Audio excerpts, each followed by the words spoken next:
2022. So we have some guidelines here. Guidelines are be aware of others, be friendly and patient, welcoming and respectful, and open to questions, viewpoints, and different understandings. Just in general, be kind and considerate. In this session, I don't think it will be a big problem. We are 2 people, and it will be a nice chit chat, I assume. So feel free to ask any questions. It's a community event, and we're all about communities. So yeah, ask any questions, and also feel free to ask any questions later on. I'm available on LinkedIn mostly, but also a bit on Twitter. But just reach out, and I'll be happy to answer any questions you may have about this session or about, well, any other thing. I want to thank the sponsors for this event. Sponsors are always so crucial to making events like this happen, and I'm sure this would not have been possible if it wasn't for these 4 gold sponsors and silver sponsor. So my name is Mathias Halkjaer. Last name sounds a bit like Hulk and Jaer, but yeah. So I have a broad, diverse background. Started my career as a sergeant in the Royal Danish Air Force.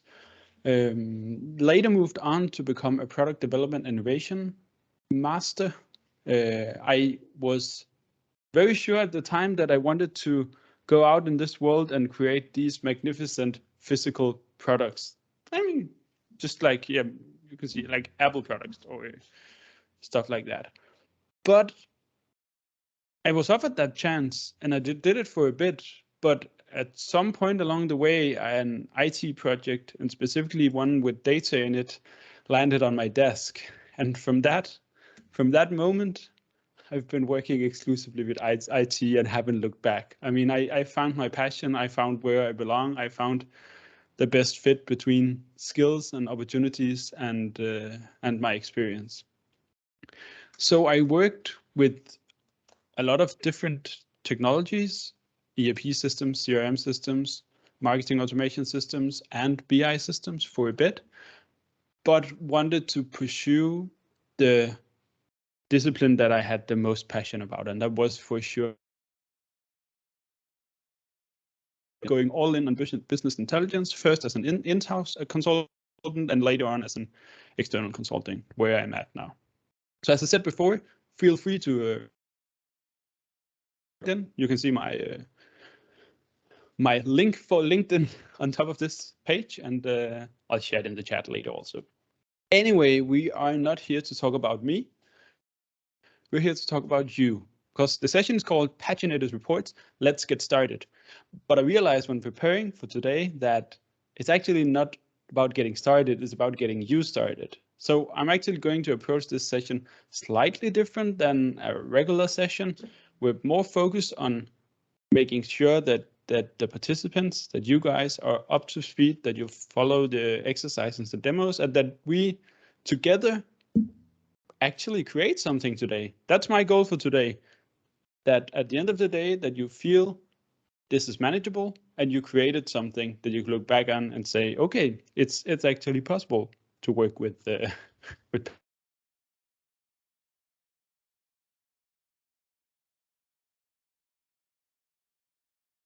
even trying.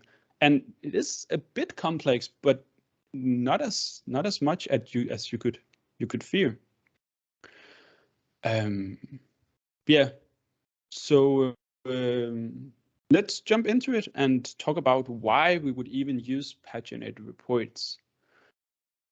So paginated reports are built on an older technology. It's built on the SQL Server reporting services, and in a lot of time haven't had the most modern workspace, the most modern UI to work with, and to this day it's not as modern as Power BI, and it's a bit more cumbersome, but it's also a complexity that comes with benefits, because the complexity is there because it's highly flexible. You can do anything in it. You can hide and show objects. You can scale them up and down. You can control all conditions and all parameters and All condition and all attributes of all objects in the report can be controlled, and it can be done so programmatically with expressions. So, I mean, you have full flexibility. You can do anything. If you can imagine it, it's almost guaranteed doable, but it won't be as easy. So that's the caveat here. So when should you use paginated reports? I think there's one big reason that overshines everything else, and that is when you want to output the document either printed or as a PDF document or as something sent in an email. So when you want actually nice formatted documents that you can send to your customers or to your suppliers or to any other stakeholders and be comfortable with what they're looking at will look really crisp and that you can trust that will look just as crisp the next time. But more importantly, and that's also in the name of paginated reports, it's for when you have data that is flexible in size, so a table that could expand to longer than one page and needs to move over to the next page and so forth. And that's the big flexibility with paginated reports, that they are in fact paginated. So one report template will expand to multiple pages as soon as you run the report. But you will get a look for this in not so long.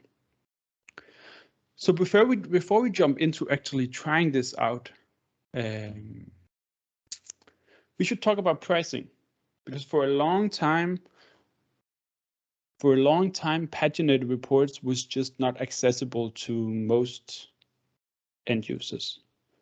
And that was because they had this price point of $5,000 to get started with Power BI Premium to even try out this functionality. Recently, Microsoft added the Power BI Premium per user license for $20. There's also an add-on license if you have something like an E5 with Power BI Pro included. So you can also upgrade from Pro to Premium for only $10. And it works in that way that anything you create with Power BI Premium per user can be handled almost identical to Power BI Premium per capacity, but with the exception that any other user that uses any of the objects you're creating, so in this case, your paginated reports, will also need a Power BI Premium per user license. The only exception is if you export to PDF, if you export in any way, and if you send it through email or something like that, obviously the receiver should not need a license and will not need a license to receive. So it's actually very powerful, even for the smallest organizations, to get started with Power BI Premium per user. Maybe just have a single license or a few in your company that handles these paginated reports.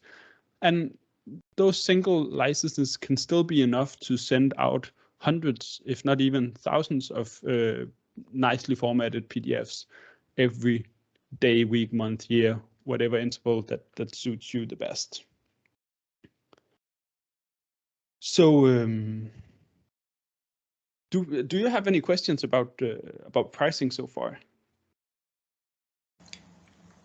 Nothing from my side so far. It's everything is very crystal clear, so thank you.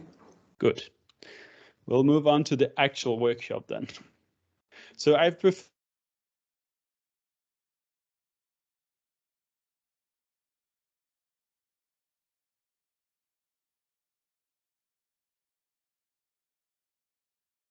a report that you have a first-hand experience with it working and that you have an understanding of all the fundamentals. So if we go through these 10 steps and everything is going according to plan, I'm comfortable that you would be able to create your own report tomorrow. Obviously, there can be still a few hiccup here and there where you need to Google something, but I mean, that's our daily life. That happens all the time. I mean, I still have that with working with regular Power BI almost daily. Oh, why is this query not doing as I intended to? Google. Why is this visual not looking like I wanted to? Google, and we get the answers. So I just want to make sure that you have the foundational knowledge so that you can continue and learn more, or actually try a proof of concept, maybe not tomorrow, but maybe on Monday then. So that's my goal for today, and I hope you will. I hope we will get there. So let's start with step 1 and check that you can access the data that I've prepared for this this workshop. So I have here on next slide, I have every information you should be able to use to connect. Could you just try to connect to this server and database?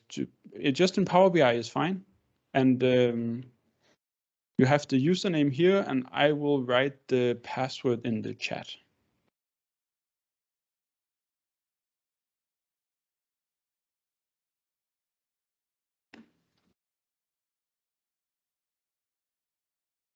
And just let me know if you have any trouble accessing this this database. Okay, I'm launching my Power BI now, and I will try to connect. Yeah, sounds good. So while you do that, in the meantime, for the audience that may watch this later on video recording, you won't have access to this data. I will delete this user after today, and the password will not be shared here. But alternatively, you could set up your own AdventureWorks database. I've added the link to the presentation here. You can set it up in your own SQL server. It can be set up on your local environment, or you could get the cheapest Azure SQL. That's totally up to you. Alternatively, you could go and pick up the AdventureWorks dataset for Power BI, but there will be limitations with data that you won't have available, especially around images, which you will see later on in the session.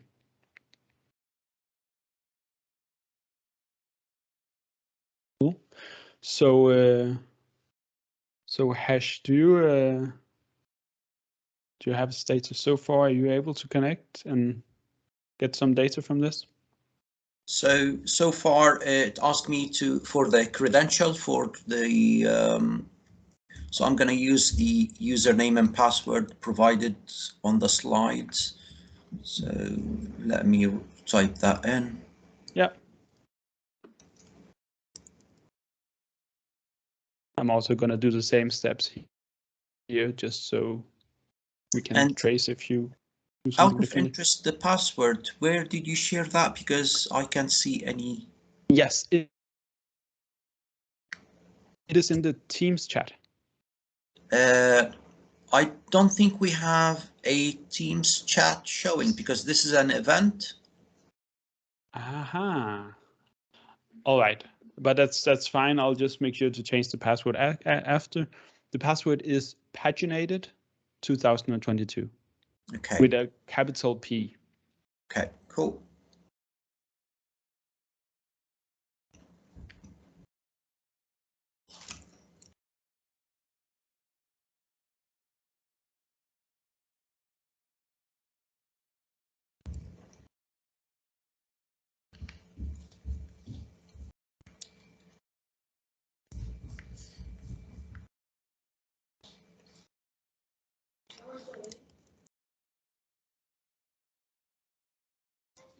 So Paginated 2022, right?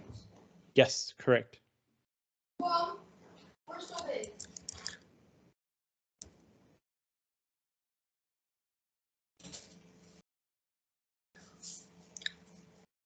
One of the moderators is trying to say that you should be able to see the chat, but I mean, you have the password now, so yeah.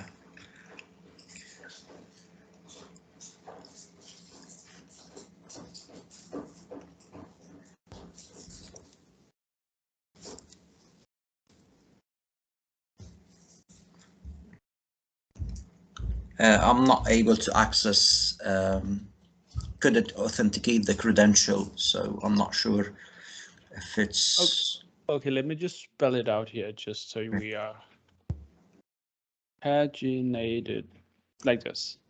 Yeah, this is exactly what I have done.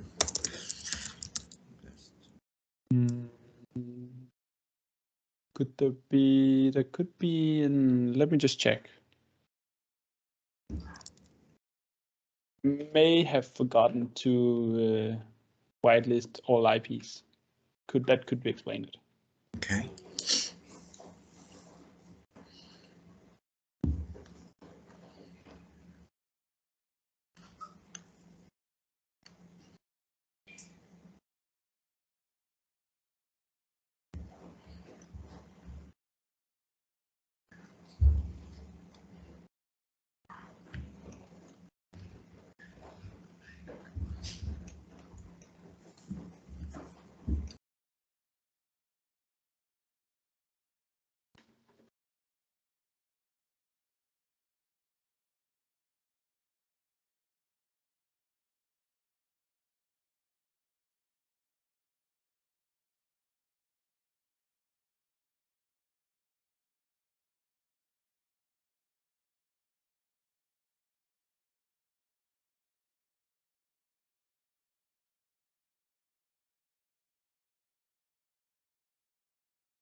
All right, so I just updated the firewall rules. Could you try to, could you try again? Yeah, sure.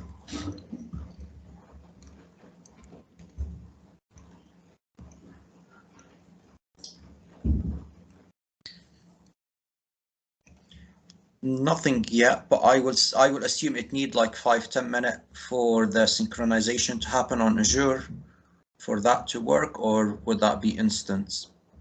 Usually I've experienced it being almost instant. Okay.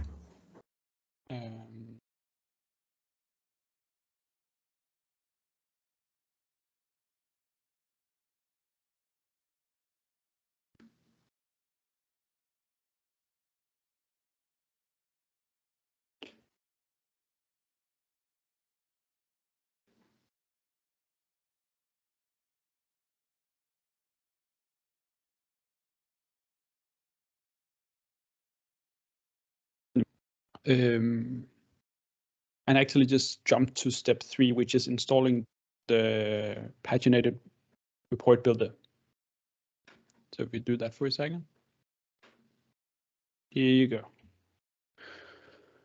So did you able to access the Teams chat yet? No, I couldn't, and I did send a screenshot of to Clifton just to confirm that I couldn't access the chat.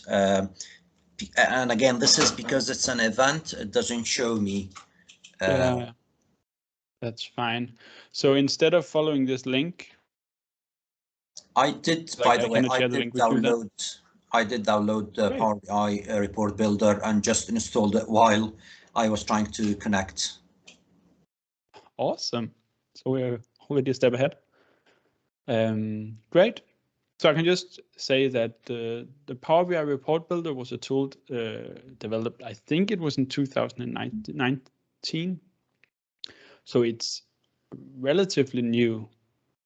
Before that, you needed to use the old SQL Server reporting services. And And the Power BI report builder is an updated, bit more modern UI version of the old reporting services. So you get all the same functionality and a bit more with the Power BI report builder. And just because it is called Power BI report builder doesn't mean that it is limited to only reports for Power BI. You could still host them other ways than posting them to the Power BI service. Yeah, so it's just a tool for creating these paginated reports, and you can download it from the download center in the link in the presentation, or you can get it from the Microsoft Store app, where it will be like a one-click installation. So if you have that installed, we can go back to checking the access, because we can actually also check it in Power BI report builder. So maybe if I show the steps here, you can repeat the same on your side, and hopefully you will have access. Super. Should I close the Power BI desktop for now? We will need it in just a moment. Okay. Because the thing is that Power BI report builder works with like connecting directly to perhaps a SQL database, but it also works by connecting to a data set. So we are going to have to create a quick data set in Power BI that we will use in the report builder later on. Great. So we have the report builder here. And if you click data source, if you click data here in the top pane, and then data source, new data source, we call it, yeah, you can call it what you want, but I'll just call it SQL. And then just paste this string here that I would have loved to just copy to you, but that does not seem like something we can do. No worries, I will do that. Yeah. Wait a minute.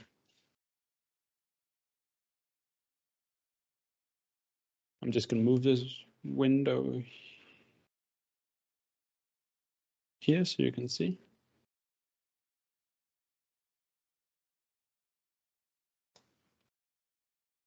And you only, yeah, you need to write the whole thing, including the data source bit.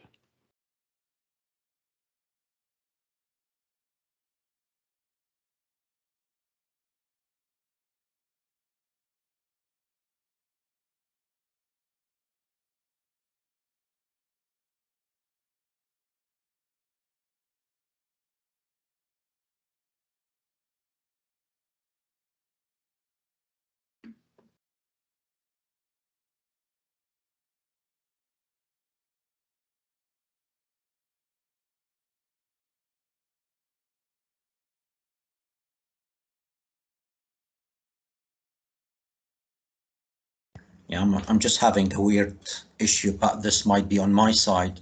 Whenever I try to use the SQL Server authentication, the whole report crash. So I'm gonna retry again. Yeah. Oh, so when you click SQL Server authentication, it freezes or what? So yeah, the moment I select the connection SQL Server, Microsoft SQL Server as the connection type, and then I will click on the build, which give me a list. I paste the server name, which is fine, but whenever I choose the authentication or logging to the server by use SQL Server authentication, the whole report crash. So it might be my end, I'm not quite sure.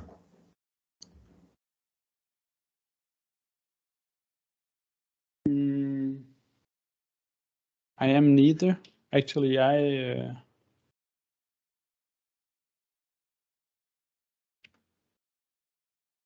facing not the same, but a similar issue.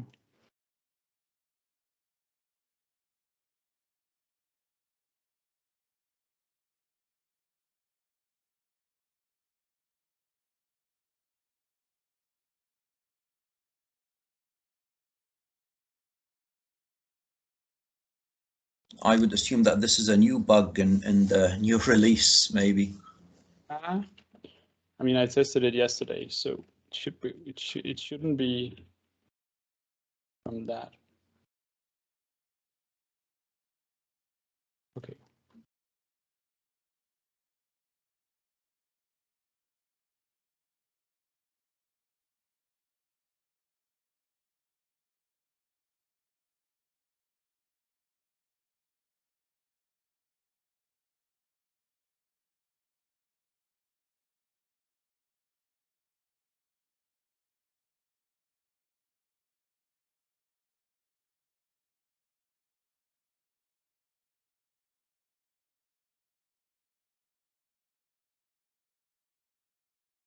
So did you try to maybe close report builder and open it again? Oh yes, I have tried that multiple times now. I'm not quite sure why. Okay. I'm gonna do something. No, it's still whenever I type anything in the use SQL Server authentication, whenever I put the username, the whole report crash. Okay. So let me just show the steps I did. I actually made it work now. So let me show the steps here, and you can see if there's anything that you're doing differently. We may be able to get around it. Are you ready? Yep. Great. So new data source up here. Give it a name. I'm just going to call it SQL. Click build on the connection string. Actually, before you do that, switch to Azure SQL database, Azure SQL database. Don't know if you had that before. That made a difference for me. Yeah, I think that might make a difference. Okay, so I will use, yep. SQL, Azure SQL, and then build, add in the server name. And the server name here. Choose SQL Server Authentication. Add the login and password.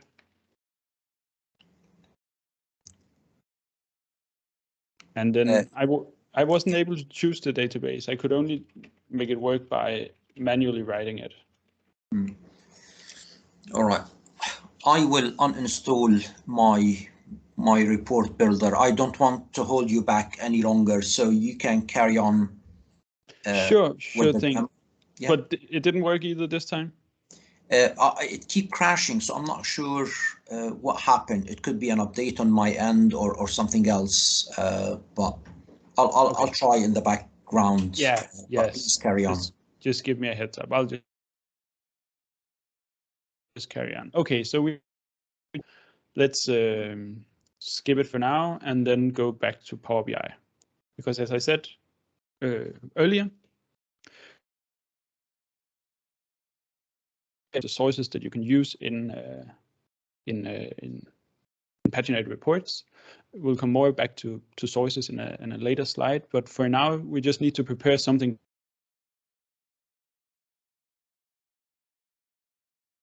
can work with. So I'm going to go to SQL Server.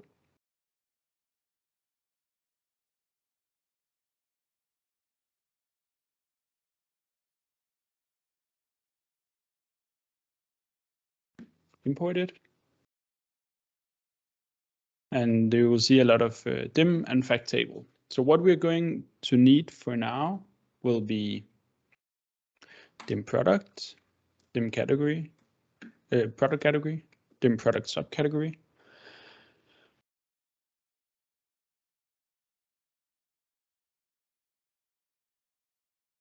Finally, dim date. And dim geography actually also.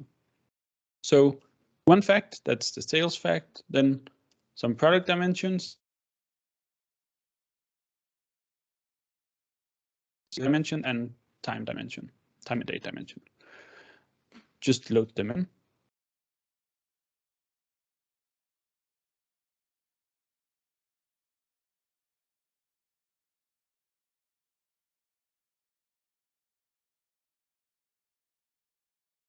And the data should be ready in not so long.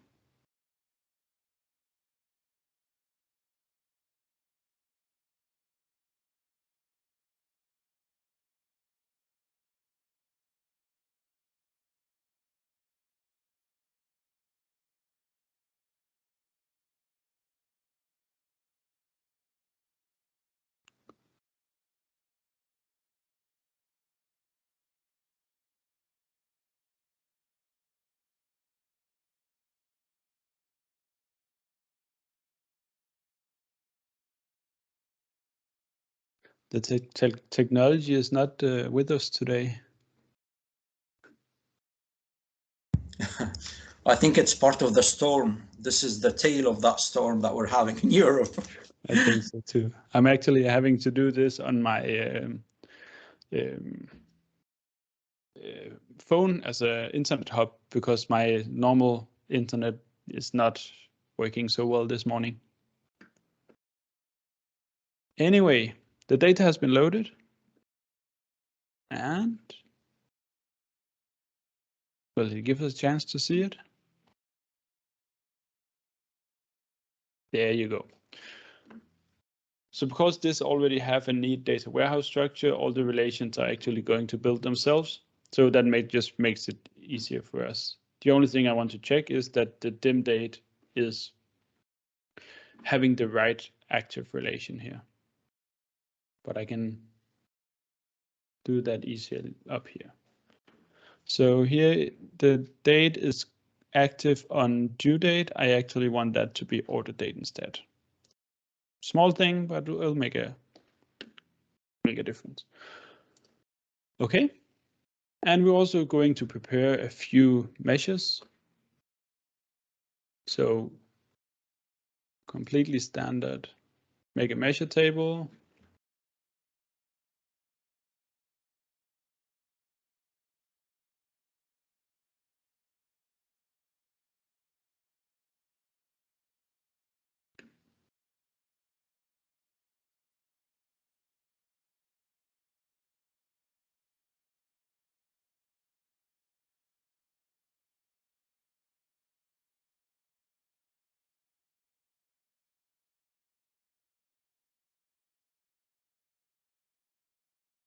And add a few measures.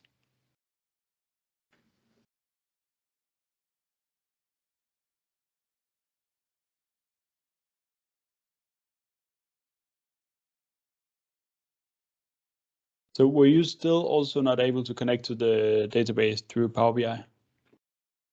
Yeah, it's interesting because after reinstalling the Power BI report builder, I managed to connect, but it didn't show me any data sets. And I went back to Power BI and I said, let's connect using Azure SQL database. It done the same when it comes to connecting with the credential. It doesn't let me in. Okay, that's weird. But yeah, you're right. Then just then you can just follow along and hopefully replicate this later.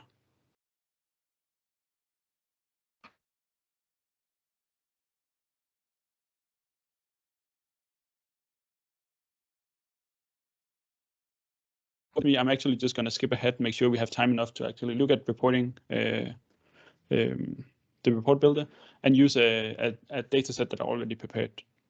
So anyway, I was just going to add a measure for a standard sum of revenue and calculating margin and calculating the markup percentage. And that's it. Like standard sales statistics for product analysis. So analyzing which products has how much revenue, how much markup, and how much margin. I'm just going to quit this for now and use the one I already pre-cooked. And we can move on and actually talk about report builder. Okay, so before we go into the program and do demos and exercises and stuff like that, let's just go through some of the basic element of the reporting builder. So the report builder is split up into these different components. So there's page elements, that is the header, body, and the footer. Then there's report objects, which is stuff you can place on the report. That could be stuff like visualizations, tables, elements, lines, rectangles, stuff like that, text box as well. Then we have some built-in fields. I will explain in a bit what that is. And we have some page and body properties that are very important to keep an eye on. Otherwise, you're going to get reports that go kind of whack. So Header, body, footer. That's not something very unusual. I think the most of us are used to that terminology from Word or from any other document writing software. So you have a header and a footer and a body, and the header and footer will repeat on all your pages, with the exception that you can skip it from the first page if you'd like to. So if you have a special front page that doesn't need your header on, you can still do that in paginated reports as well, in a slightly simple manner. And then we have the report objects: text box, line, rectangle, images, tables, matrix, list, and then visualizations: chart, gauge, map, data bar, sparkline, indicator. So we call the first one report items. Then we have data regions, which is like regions you can put your data in, and then they will repeat. I will show you examples of this. And then we have the classic visualizations, of which some of them can also be used within these tables and matrices. And finally, we have something called sub-reports, which is that you can embed a paginated report within another paginated report. Obviously, that's a more advanced use case, but it's nice to know that the possibility is there. It also helps if you want to like modulize the way your reports are working a bit. If you have the same element you want to use on all your sales related reports, then you can just refer to that sub report on all those reports. So line just works like you would usually imagine in documents and PowerPoint and everything. It's just a visual line that it greatly can help with separating some objects from others. Often it can be advantage to use the border lines instead of a manual line here. So you have a text box and you want a line beneath that, just put a bottom border on that text box instead of making a line. It just makes it simpler to keep up with. If you change the height of the text box, it will adjust it and everything else. So the rectangle is kind of special in Report Builder because it's not just a rectangle. It is just a visual rectangle, but it can also have no outline and be invisible. But it works as a grouping element where if you have multiple objects in it and you move your rectangle, your other objects will move with it. And if you have some sort of data that is being grouped inside it, it will also repeat and so on and so on. You will see this repeat behavior when we go to the list object later on. So those are the objects. Then we have some built-in fields, and built-in fields are metadata fields like report name, execution time, page numbers, user ID, language of the user, and so forth. Some of the most commonly used like a generated tag that shows when the report was created. So one that it may be in the header or in the footer writes report was created on today, Saturday, February 19 at 10 o'clock. It's always nice to know when you are handed a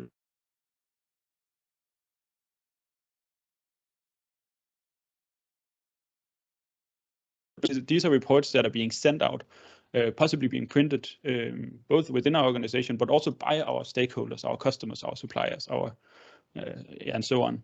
So having metadata like this, when was this generated, helps with avoiding a mistrust in your data, because people, they know for a fact that this was printed on this date. So when the data looks a bit different the month after, they know it's because one report is outdated and another one is fresh. So kind of important to have that in mind. Then there's also the standard page 1 of 15, page 2 of 15 that you can do by combining several of the built-in fields. Pretty simple expression here that looks very similar to what you would expect from Excel. So page, and then you have reference to the built-in field, and then of, and then another reference. And finally, just the simple report name. And this is actually quite nice, because when you upload your report, if it has a static name that you just wrote into it, and someone then later on renames the report on the Power BI service, well, then you kind of have this mismatch between the file name, the report name on the service, and the report name that's written inside the report itself. And so it's actually very nice that you can use the report name as an expression, because then you can just add that into your header and you instantly have it called the same that the file on the service is called. We will implement all these three in a bit, so no problem there. So page and body properties. There's not so much to tell about these during this in this PowerPoint. I think it's more important to show how to read these and what to look out for, because there is a big problem if your body width becomes larger than your page width, and you will see exactly why in just a bit. So let's do a demo. Maybe not so much an exercise if you're still not able to connect, but at least we can go through a demo of how to set up a proper report template. Because a very good thing to do when you get started is to set up a proper report template with the right size, the right margins you want, a good header, a good footer with the page numbering and all these things, and then just repeat and duplicate this file whenever you create a new report. So you kind of have a baseline that just works for you. All right, and there's a logo for AdventureWorks here, which is a nice thing to include in the report as well, the logo of your company. So if you're playing with this later, there's also a link to the logo here, right? And some resources if you want to read more. But let's get started. Let's try to open Report Builder and see how it looks like when we're trying to make first of all, just a graphical layout, and then the next step we will look at how we can get actual data into this layout. So next step is where things start to become really interesting. But right now is where we're laying the foundation of just how crisp our report is going to look. So while I open up this, do you have any questions so far? Yeah, I did raise my hand and I don't think you managed to see that. So what I have done now is I did, in the background, I did download and run the Adventure DataWorks example in Power BI. And I did publish that to my premium capacity per user. And then I did connect from the Power BI report builder to that data set as a data set. Cool. So now I can see the models with the measures, everything within that table. I'm not sure if that's a stage that you want me to be in or... Yeah. Okay. That's fine. You're not going to be able to follow along everything because you may have some data elements missing, but it's a very good state to play along with. So I was actually going to do for the first data sort here was we're going to connect directly to the SQL database to show that is possible. But since you're working actually without access to that database, I think we'll do it differently and connect to the dataset directly after.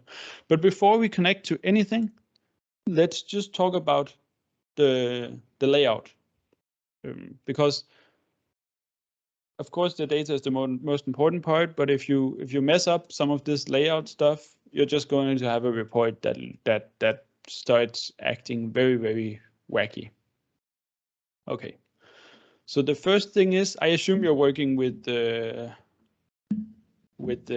inches in measuring here, so I'll just keep it formatted for that. There's a possibility to switch between centimeters and inches, but I guess this makes sense. So everything on the page here is an object. we're kind of used to this way of thinking with regular Power BI desktop. So if you click away from any element, this also goes with Power BI desktop, you actually have the possibility to change your report properties. Same goes here. If you click anywhere in this gray area, you kind of select your whole report properties. And if you click in your footer here, you will select the footer. If you click in the body, select the body. And if you click on an object like this title, you will select that. And if at any point you want to select an object that beneath another object, you can click on the top one like here and click escape, and it will, oh, I can do it a bit slower here. So I have selected the report title here. I click escape, and it goes to the body beneath. And if I click escape again, oh, okay, so that's the lowest level. And if you want to select report, you need to click the gray areas around. Great. So the first things we want to have settled is the report properties. We want to make sure that we are using the format that we want. Are we making a portrait report? Are we making a landscape report? That's important, and it's very important if this file is not just going to be exported to PDF, but that you assume that it's actually going to be printed. Then it becomes increasingly important that you follow like standard sizing formats. I work with A3, A4, so that's what I'm going to choose. And then we have some margins here, 1 inch in both left and right, and top bottom as well. I would be comfortable with changing that to 1/2 inch to give us more workspace. I'll just do that. There's a bit of math involved, not complex math, but there's a bit of math involved here in setting up your report properly, because now we have the width of your report and you have the margins, and that means now that your body should be your width of the report minus the margin and minus the other margin. So if this one is 8.27, we need to take that number, subtract the left and right margin. Kind of easy here because it's 1/2 and 1/2, so 1. And then we know that our body should have a width of 7.27 inches. I go to my body, click it, and make sure here on the size that I can update the width here to the right number. Okay. So we have the objects here, and we got a bit more workspace, and we can move them to fit the edge here. The problem is that sometimes when you're working, you will be able to suddenly add an object that may increase your body width. Like, for example, if I move this here, you'll see it auto scales up the width of the body. And why is that a problem, you may ask? We can try to make the simplest report here in the world. I just write title manually, and here's a manual note. Okay, so what would happen if I tried to print this report? Whenever we're working with something in Report Builder, we can always check the current state of what we're doing by clicking Run under Home here. And it will show us how our report is going to look.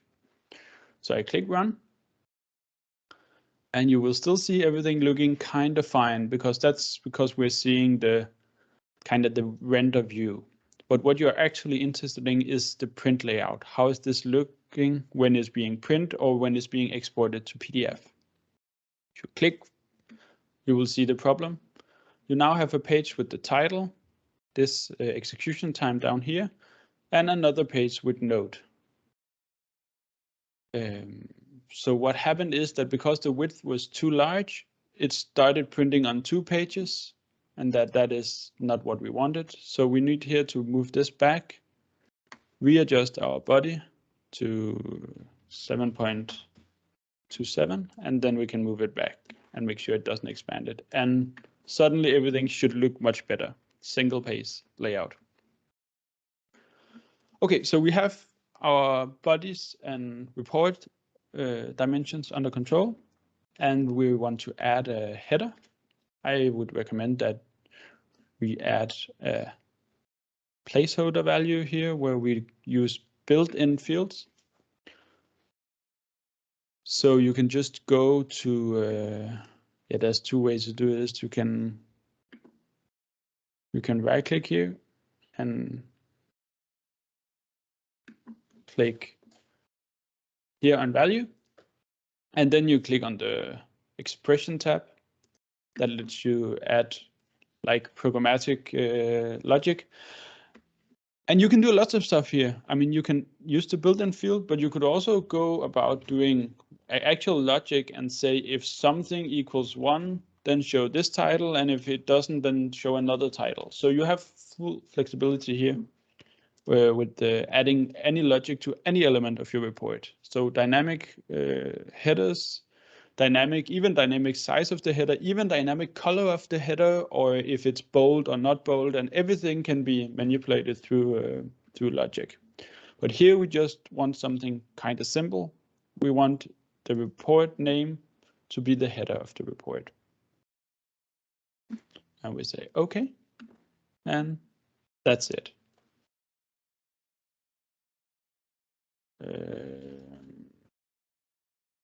There you go. So whenever you have a very simple expression, like just referring to an object here, it will write the actual object. If you did something more complex, like appended another object after or something like that, it will show just an expression tag, showing to you that there's an expression behind this, and you can always click it, double click it, or right click it, and dig into what that expression then is. But in this case, we just want the report name. Bear in mind that this report name will be invisible in our report builder locally, but as soon as we publish the report, it's actually going to populate this field with an actual report name. Okay, second thing I would like to have in my template is I would actually like a header. And you can do that here with insert header footer. I add a header, and I want my report name to be in the header, so I can just actually move it from one to the other. And now the report is in the header of the title, in the header of the report, meaning that it will be repeated on all the pages of the report. We can just header size here. Of course, it cannot be smaller than the objects in it, but you can leave a bit of a margin, or you could do it if you want more precision. You can change the height here in your position. No, in size properties. So I want to say, okay, this one is half an inch high, and then my page header should be 0.75, so that I have 0.25 of a margin between those, and then you have that. So this manual note, away with that. So the other thing I want, and here I'm just going to copy from the PowerPoint. The other thing we want is proper page numbering. So here you go. And we can add that here. So now we have an expression here that will give us the page numbering, and maybe we also want the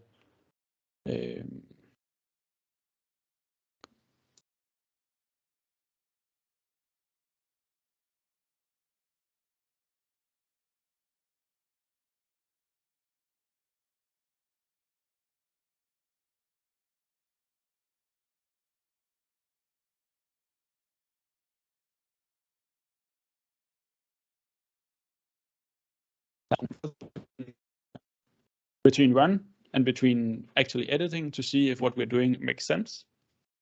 So here we have it generated on this date and page 1 of 1.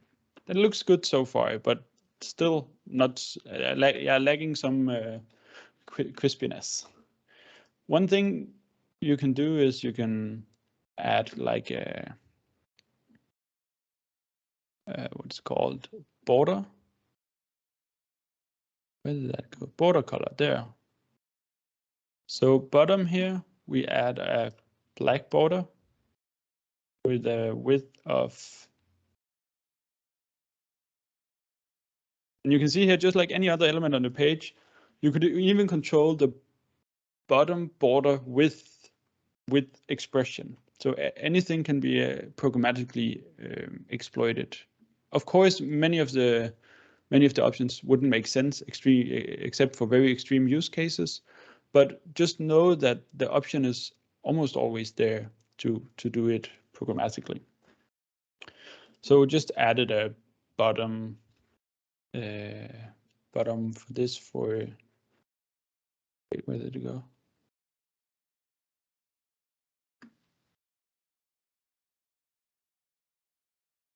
Default.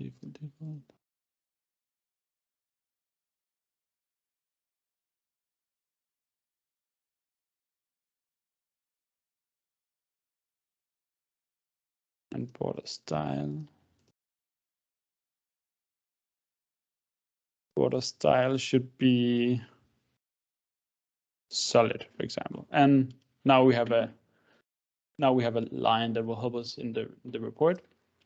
Also going to add this logo to insert image.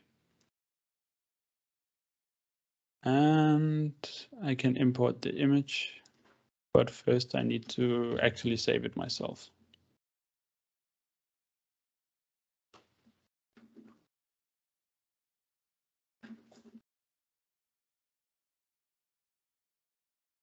There you go. I can import it from my downloads.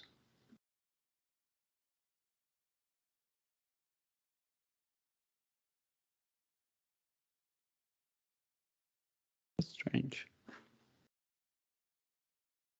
There you go.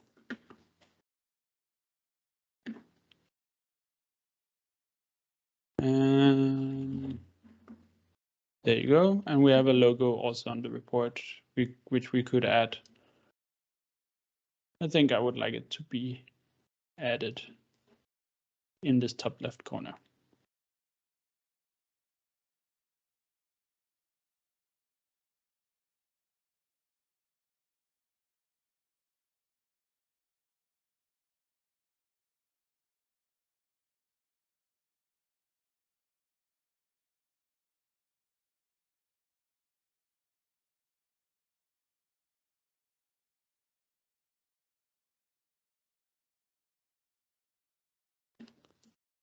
And there you go. And before finishing off, just check again. Body size fits with the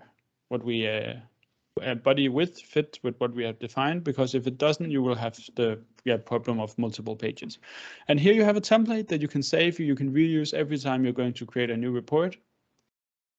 So I'm just going to save it here and call it template 1. Cool. And that looks something like this when you print it. Again, the report title will be there. So just for now, maybe we should add it manually, and then we can change this as the last thing. So we just call it product report. Here you go, and run it. And we have the baseline. So save it, and because we're using a generic report name here, we can use this template without even changing the title. Yeah. That was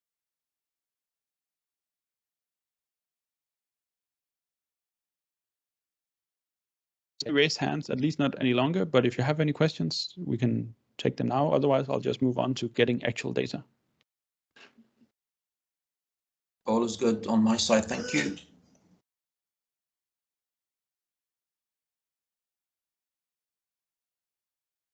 Connect to and use data. So there are 2 different objects in Report Builder, but there are data sources and there are data sets. And it's important to understand that data sets in the Report Builder here is something entirely different to what we're used to call data sets in Power BI. So data sets in Power BI is a tabular model. Data sets in Report Builder is a flat table. And that's actually it. So you can use your data set from Power BI as a data source and then create a flat table from that, which is called dataset in Power BI report builder in paginated reports. So to avoid any confusion, just know if I say dataset from now on, I mean paginated reports dataset. And if I say Power BI dataset, I mean a Power BI dataset. Should avoid some confusion. So there are two types of sources as well. There are relational source and there's multidimensional / tabular. So you have either something like a SQL database or something like an analysis service model or Power BI datasets. Those are kind of the two categories. So SQL on one hand or other relational databases and your analysis service, Power BI, etc. on the other hand. Yeah, and those are the two options. And in a bit we will connect to some of those. So when you connect to these data sources, you need to create this next step, which is the data set. And the data set, as I said, the end result is just a flat table of data from your source. So it also means that the data set is defined through a query that queries either the relational database or your multidimensional / tabular model. Let's just call it data model from now on. So either query your database or your data model. And when you query your database, simple, you're using the SQL query language. That was a double effect, the SQL. And when we query the data model, you're either using MDX or DAX. So I know that most people are aware that DAX can be used as a query language querying entire tables, but that most people are not comfortable doing it either, because it requires a completely new way of thinking about DAX rather than just calculating a single column or a single measure. But we are lucky because in the report builder, even though we need to make an actual DAX query, we can use its tools to help us build this query. It actually has UI tools that helps us build up this query that gets us the data we're needing. And they can be slightly slow at times, but they're quite helpful either way. I also want to show you quickly that there are alternatives. If you want to build your queries, you can actually just create a table in Power BI, go through the performance analyzer and see the query behind that table and copy that query over to your report builder.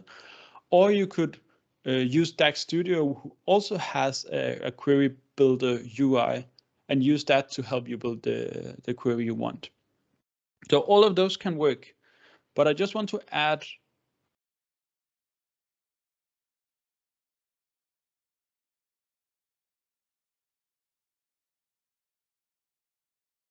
one great reason to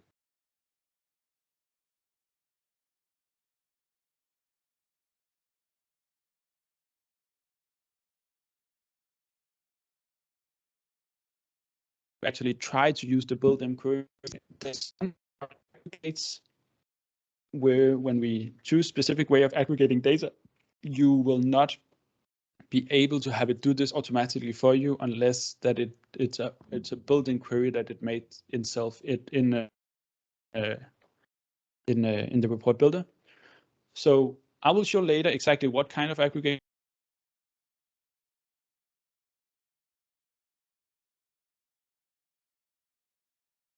manually, or if you copy paste them from elsewhere. Yeah.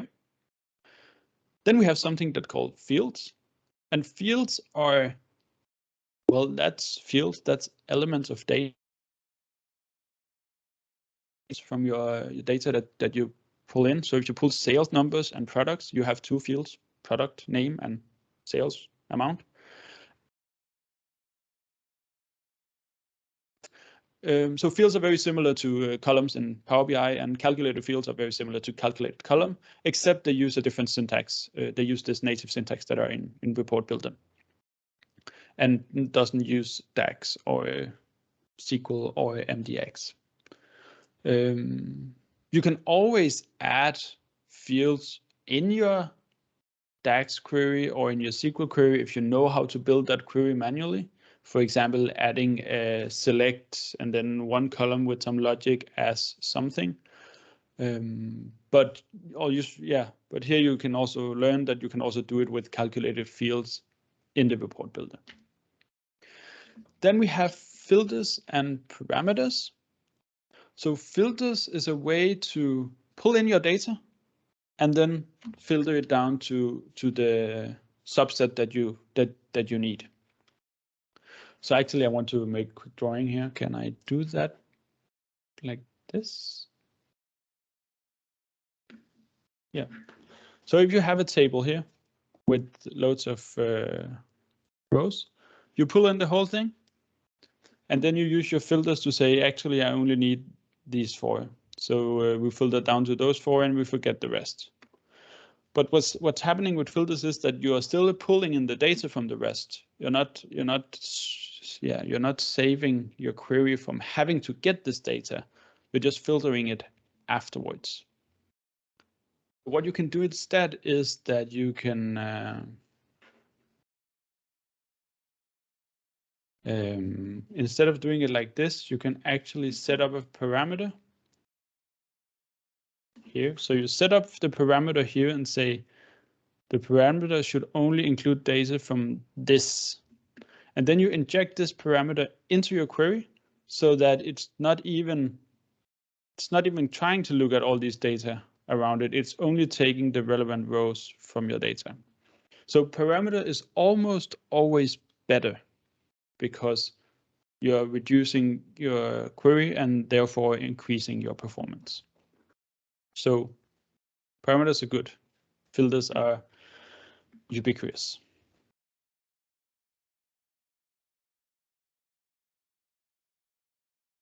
Okay. But let's try to actually get in some data and look at how we can connect to it and prepare a data set and add calculate fields. And later on, we will also learn how to parameterize it and actually inject this parameter and limit the data set through that. But let's start with simply connecting to data.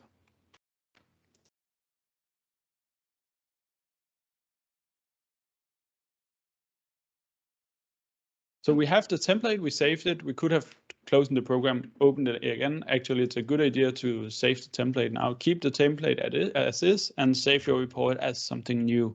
So I'm just gonna call this the report, now the product list report. I'm not so imaginative, but whatever. So the product list report. All right. So we go to the data tab. And as I said, there's 2 parts of pulling in data. There's data sources and data set. You need to do step 1 first, pulling in the data source. So here we can define what kind of sources that we have, and we can do 2 things. We can connect to a SQL server. We can get data directly.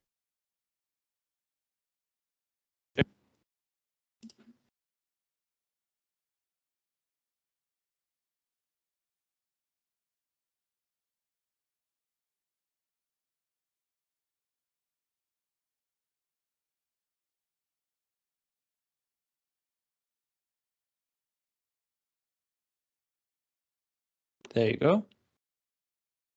And this data source is now.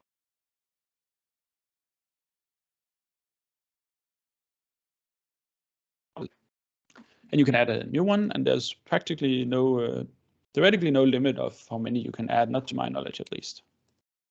There probably is a limit, but yeah. So that was connecting to a SQL database. Now that we want to connect to a Power BI dataset, there's 2 ways to do it. You can either connect to the Power BI dataset through the Power BI or you can connect to a Power BI dataset through analysis services if your Power BI dataset is hosted on a premium capacity, a premium workspace, either with premium per user or premium per capacity. This means if you can connect to your model through XMLA endpoint, you can use analysis service. And in some ways, this is preferable if you have the choice. But if you're connecting to a Power BI dataset hosted on a Power BI Pro workspace, you need to use the Power BI dataset because those datasets in Power BI Pro workspace will not have XMLA endpoint enabled. So to ease it, I'm just going to pick the Power BI dataset connection type for now and call it AdventureWorks Power BI, PBI. And I click build again, and it's bringing me up the list of my available Power BI workspaces. And I have one here that is hosted on Premium. I also have one here that's posted on Pro. I'm actually going to pick the Pro one just to show that it is indeed possible to use sources not hosted on Premium. You just need Premium to publish your paginated report. You don't need Premium to use your dataset as a source into paginated report. We can call it AdventureWorks PBI. AdventureWorks is fine.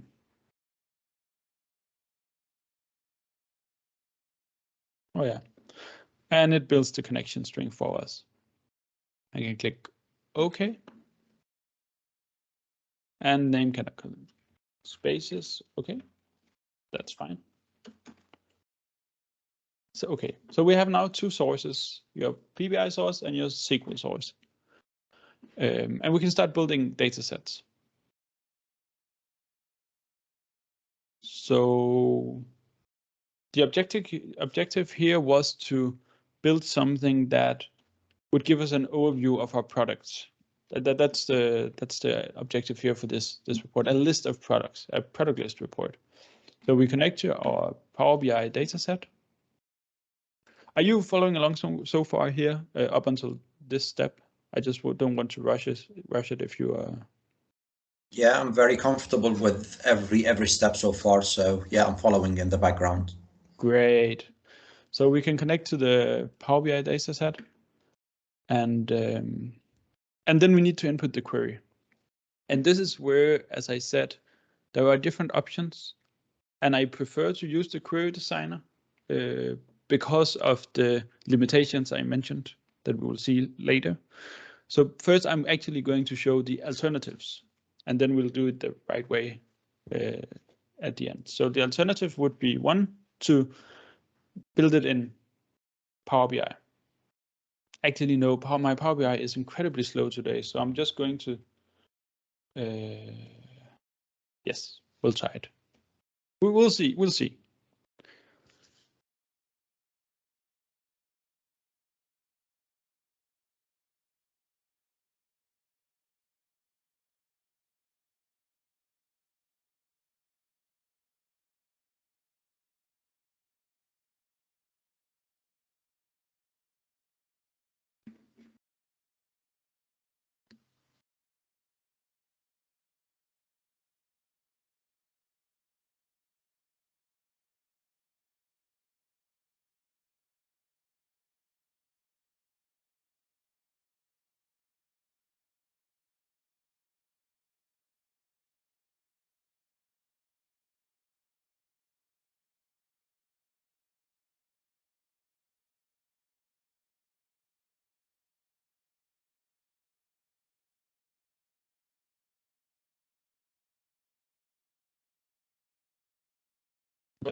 Out yourself, you can also have your AdventureWorks open. So what I just wanted to show was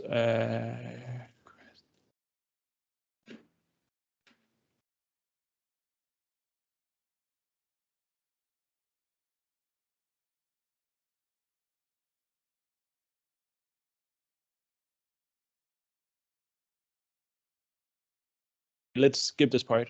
Power BI is not happy about me today.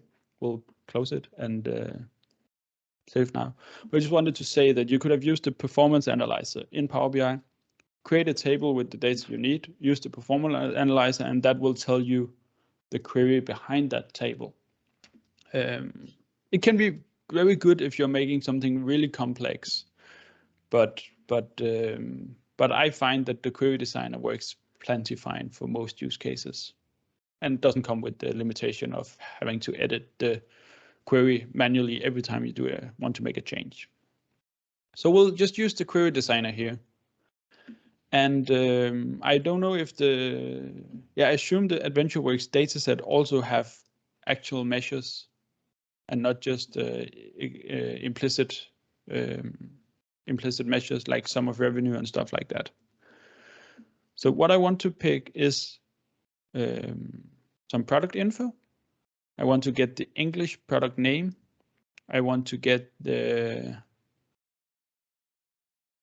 I think actually that's it for now. I think that should be plenty fine. So the English product name, and then we wanted the categories. So because our model already have product connected to product category, I can just drag in and it will use the relation that we already defined in the model. So you can see here, if I execute the query, it will show, okay, we have this bike, it belongs to this product category and belongs to this product subcategory.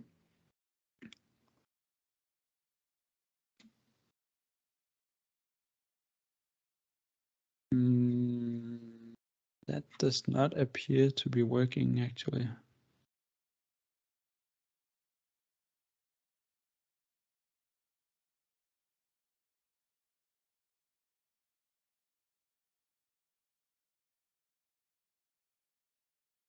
Did I load the wrong model? No, it's fine. And there's a relation.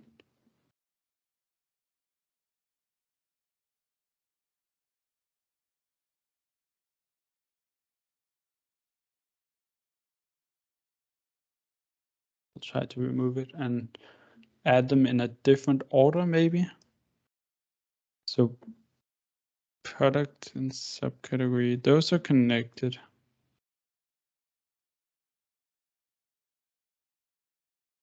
So I know from the model that product is connected to this subcategory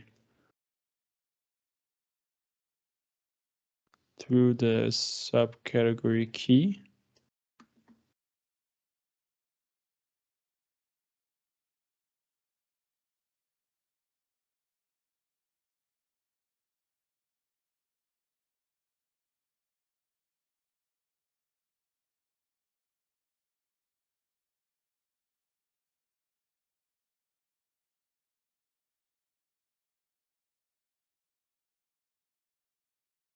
That is really odd.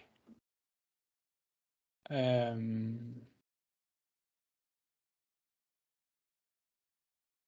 does the subcategory come up as blank?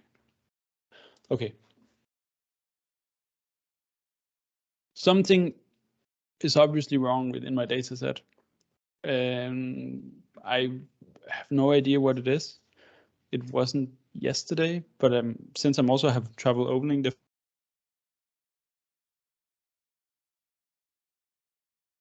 I can only guess. The principle is almost the same. You use the query designer, and you have the tables,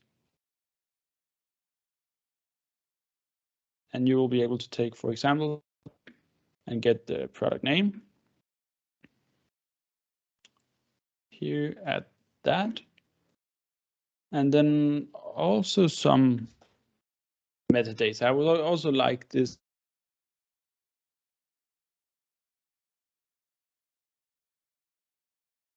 to be on my report, and that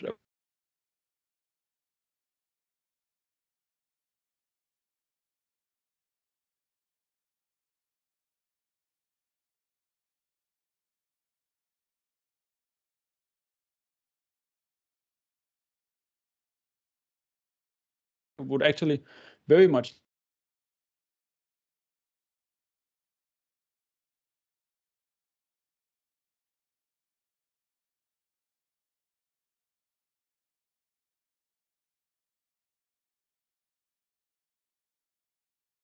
like the large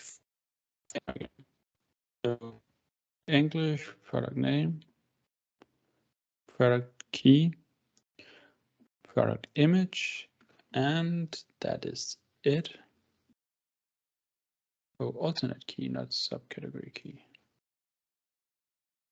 There you go. And I try to add category.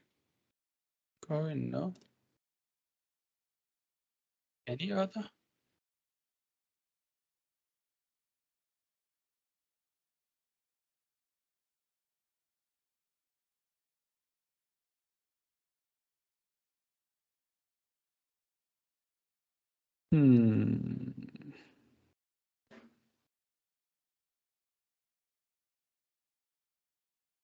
Just need to recheck what is wrong here with the data set.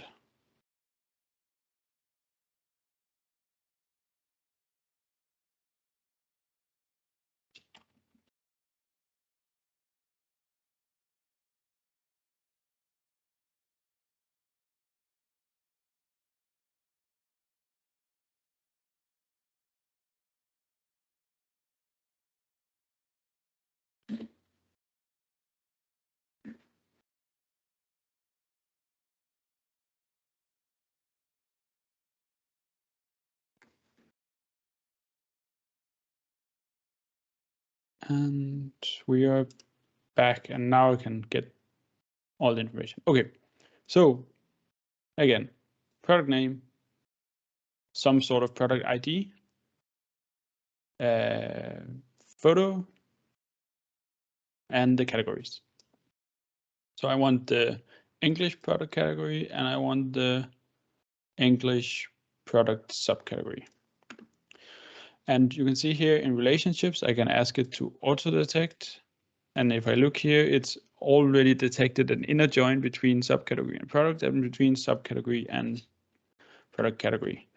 I may have wanted it to be left or right or something else, but inner for now is completely fine. There's also a possibility to add filters to this report. We'll look into that next chapter.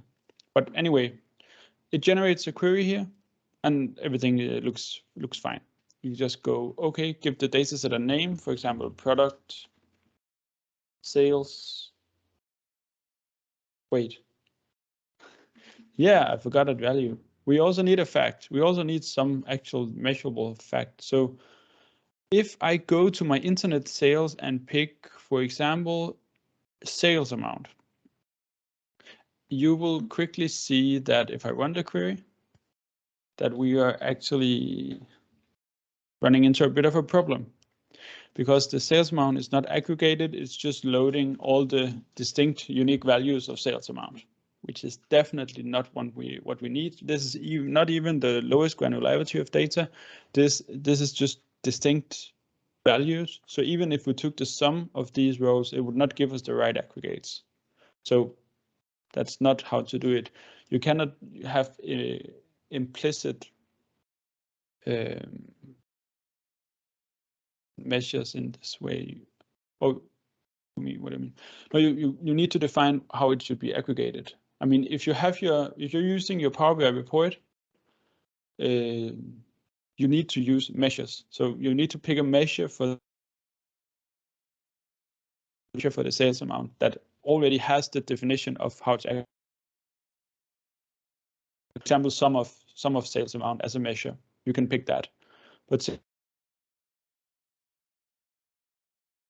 and then pick how I'm going to aggregate it. So sales amount is just being summed and grouped by the others. This is what I wanted. So I can try to run the query again.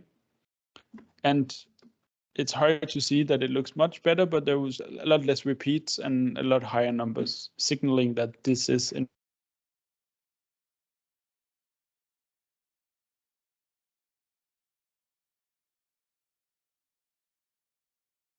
BI data set.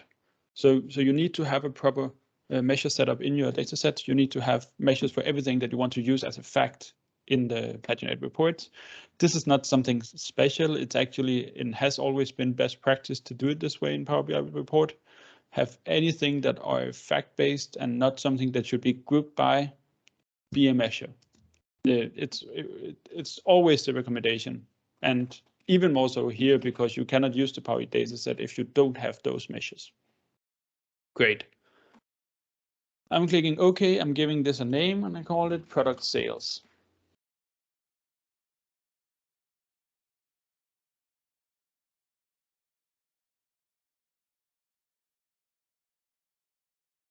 Yeah. And for now, I'm actually going to leave out the sale because right now we just want product list, not necessarily sale. So group wise, yeah. So just the dimensional data. So now we have a list of products. We have a list of the category and the subcategory, and we have a column with the photo. Again, no spaces and names, so product underscore list, and there is a data set. And this is great. This means we can start adding things to our report. So let's say I just want to see, okay, can I drag and drop? Can I put my product name in here and my category name here below it? Again, it's always a good workflow to test your assumptions. So as soon as you've done this, check, did it behave the way I wanted it to? So we run it, we see the result. I wanted to ask just a quick question with regards to the facts table. So yeah. Is it like a best practice that you build the data sets to have dimension and then fact table separate, or that can be done in one go? I mean, it's always best practice to have some sort of star schema with dimensions and facts, but it also depends on how much of the work is done for you in your data warehouse and if you even have a data warehouse. So you don't necessarily need, you don't strictly speaking need to have it divided into dims and facts to use it in Report Builder, but you need to have measures for all the facts because you cannot aggregate them without the aggregation being in a measure. Did that answer your question? Yeah, I understand now. So it's best practice to use measures to get the accurate aggregation in a way. Yeah, but that's always best practice. I would also always recommend that in Power BI because, yeah, you can use the implicit measures and they are most of the time they behave the way you expect them to, but you just give away some of the control by letting Power BI doing these auto aggregations like sum and average. I think when I ask, because like I didn't see you even getting a measure when you build that query design. So I was like, is there another step that will come soon to show that or not? So I had to shift to SQL because my Power BI dataset was misbehaving. If you're working on a SQL database, there is no such thing as a measure. So there Yes. I could define the aggregate on any field I wanted to. Sure. Thank you. But if I had done it on the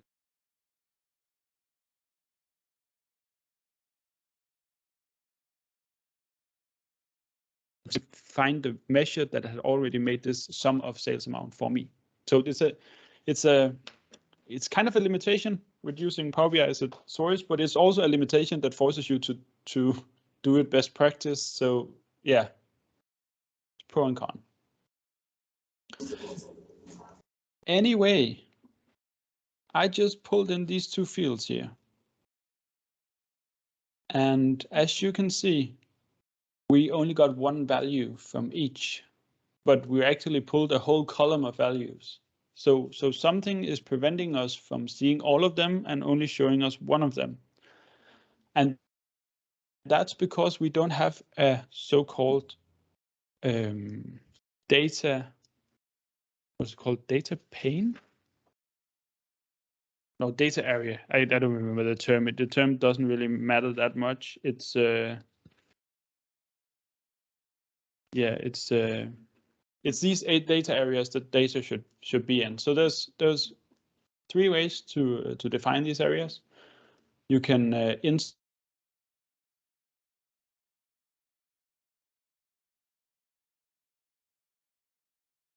a data request. In this example, we are wanting to make a list, just a list of products. So you can see here, if I add a list, again, drag and drop here can be cumbersome. But if I want to place this like in the top left corner of my body, I can actually just go to location here and say location should be 0.0. And boom, it is the right place up here in the start of the body. And then I can drag it to the proper size. And you can see we actually, again, something has messed up our body size. So there's something you should always be aware of. Using these drag and drop can mess up this width. So instead of dragging and dropping here, I would actually also prefer to define it numbers here and different type of. So now we have the header being intact, and I can start over here. Yes.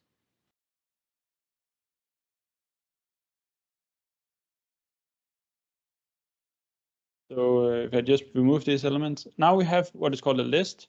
A list is a kind of a report region iterator, you could call it.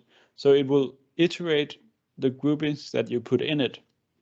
So if I add information from my product list, it's going to iterate each row of my product list dataset and populate that into the report. This sounds very advanced, but in principle, it's just doing something that is actually very intuitive. If we add some information here, product name, product ID,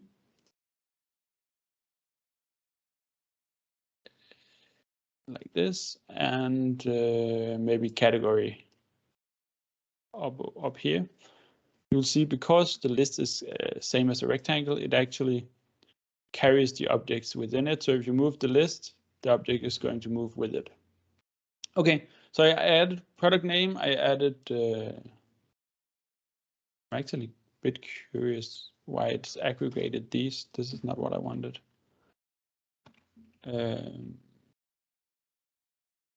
So we get here the field in the data set, not first. I want the field itself.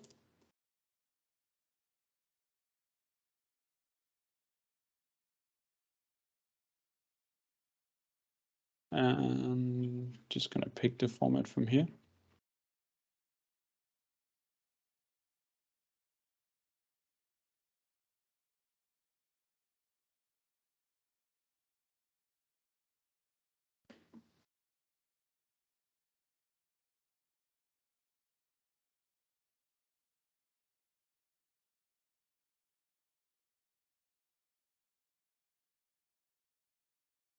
Let's just, again, test the assumption, see if it only gives one value. It should give the whole list. It did. So why does it give me an aggregate? So should I just be able to remove first?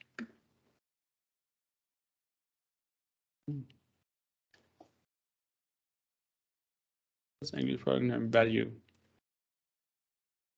Yeah, there you go.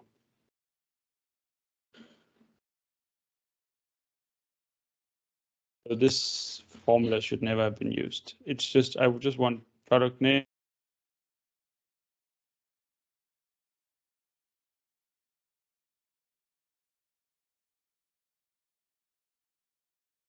Category name here. And they are now inside this this list, and you can see if I run it.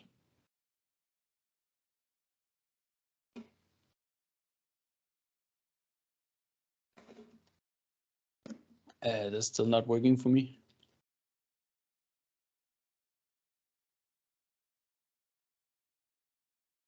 Why is it not?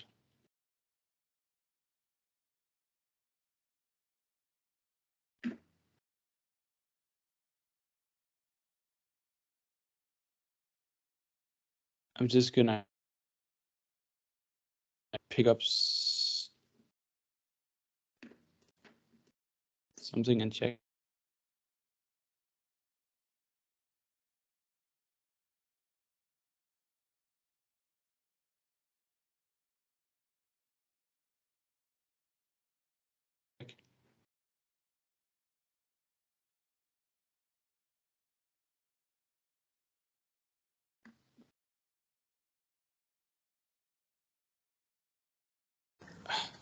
Just out of interest, does it make a difference if we select a table or a matrix instead of list, or that will not work?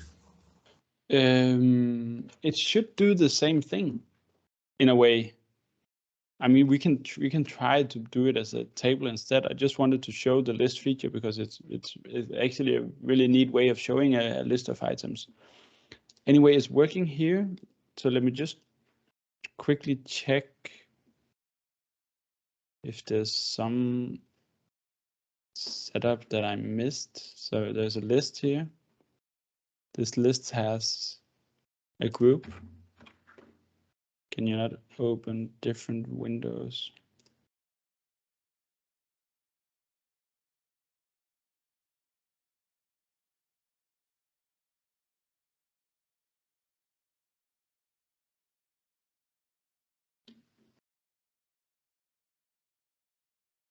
There's a list and this in body, and this does not have a row group, which is really odd actually.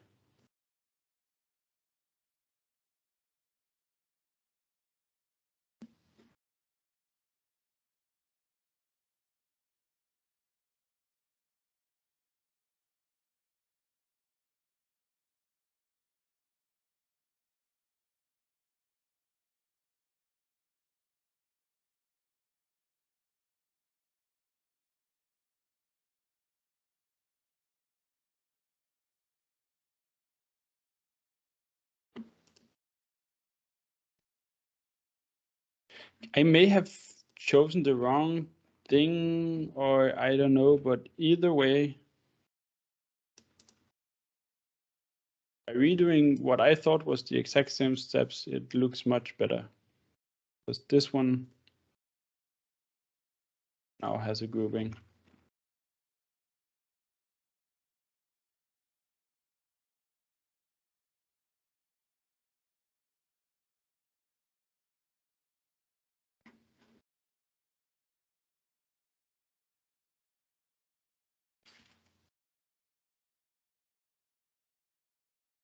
Wait a minute.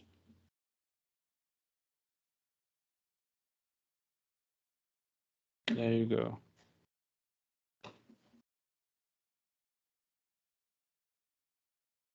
Okay. So just for the info, when I created the list here, what it's actually doing is that it will create a rectangle, but a rectangle that are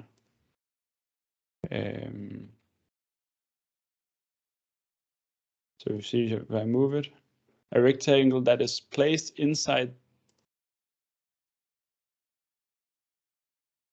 this text box that is also placed in this, what is called a tablix. So it's kind of a dynamic element, and something went wrong when I tried to move it and I deleted some stuff. So again, starting over, create a list, add your elements into the list, and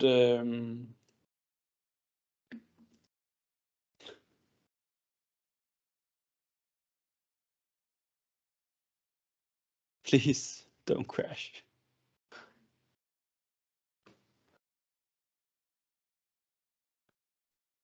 It did.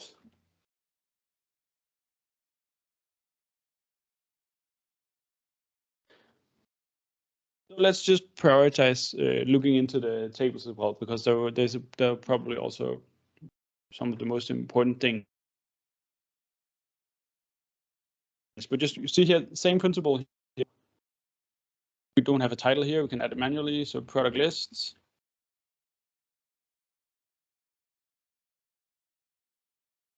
My product list actually.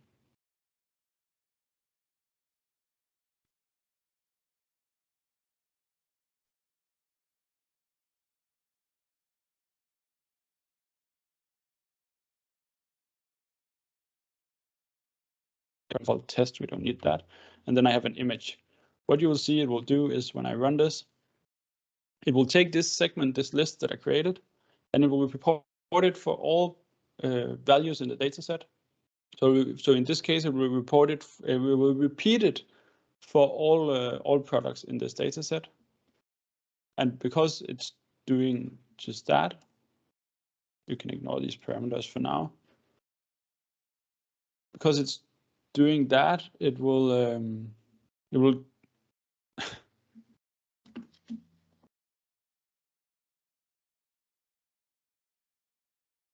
so this is using the PI dataset again, which is obviously bugged at this point.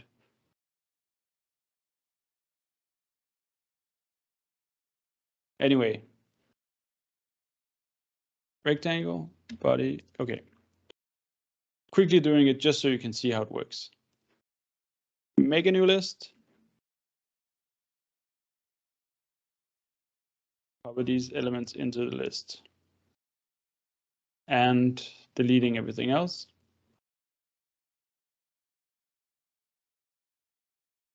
And moving this here. There you go.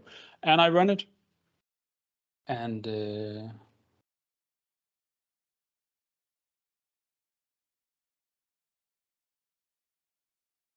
you see here now, finally. So it's product name, product key, and product category. And it's listing all of them from the data that we loaded in.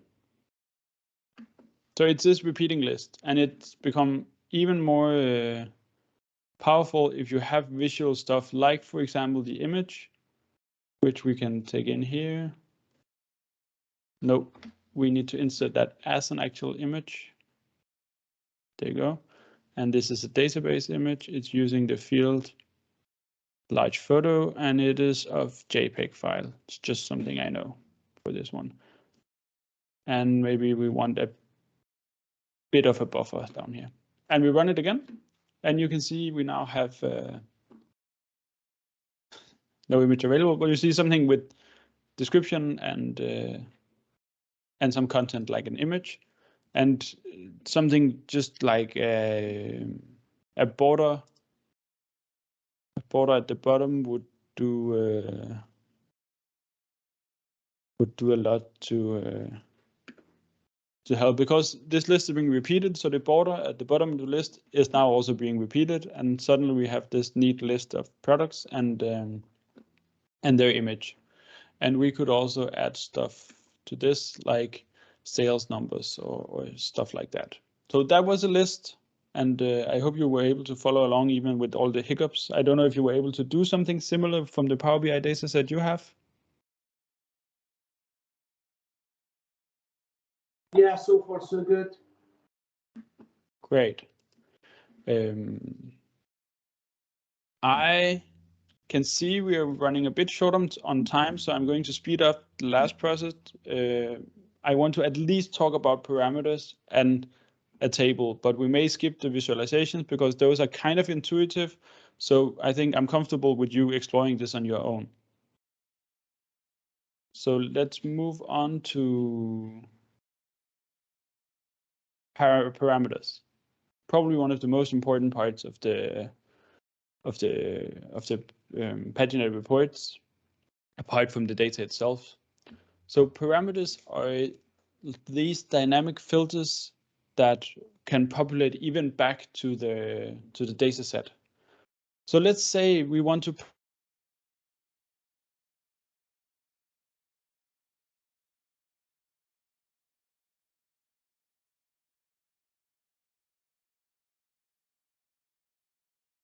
again, which also also an advantage that I didn't use my own custom query. And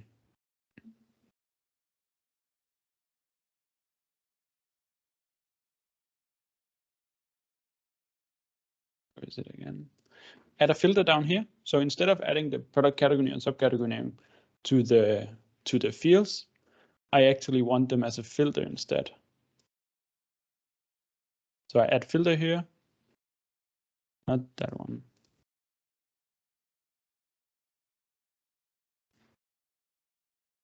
Filter, choose the product category, English product category name.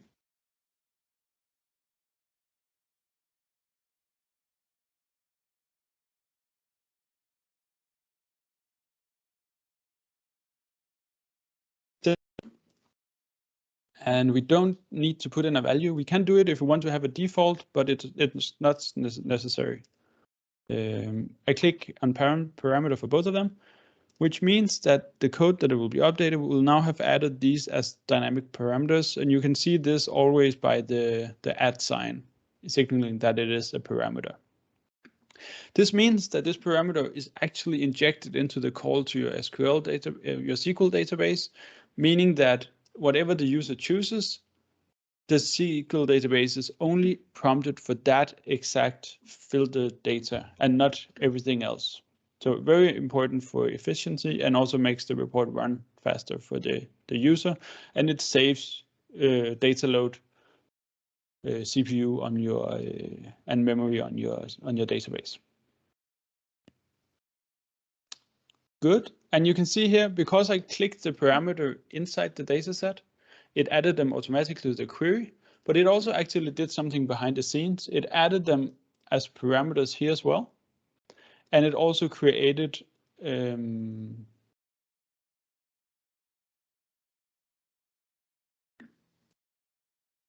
no, okay. Yeah, so it added them as parameters here where it's, let me just run it, see if it works. Something looked a bit odd.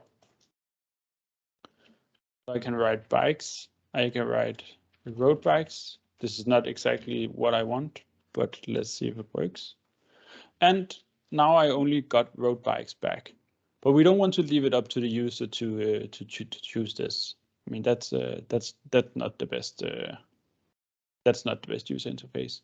So we can go and configure on the parameter what will be the available values, and we can get those values from a query. We could add them manually, not necessarily best practice, but we can get them from a query. So we go to product list and we get the category subcategory name. And we get the subcategory name as label field. That's also fine.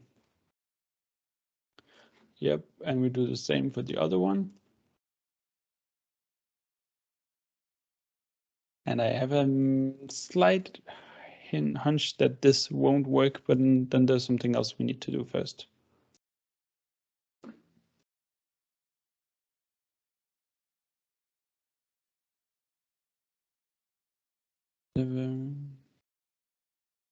Yep. So we'll go do something else. We'll quickly add 2 new data sets. One for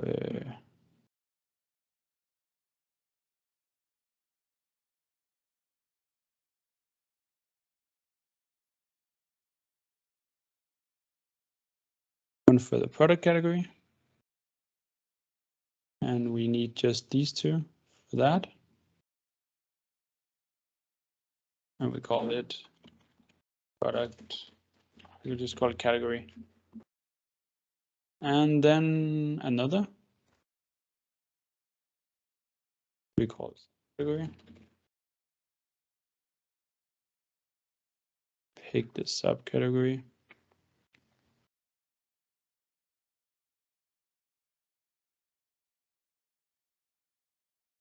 And key and English name. Great. And then we can go and define in the subcategory here that this should be based on the subcategory table. And actual key that you want to verify, and label field is what you want to show the user when they have to pick through the list. So they want to see a name, but it should filter by the key. Same goes for the other one.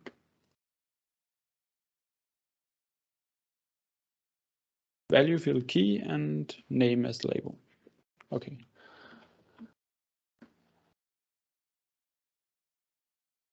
And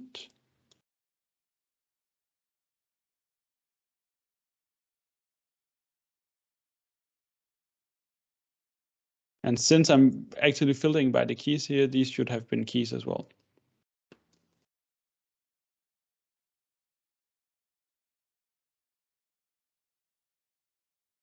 There you go.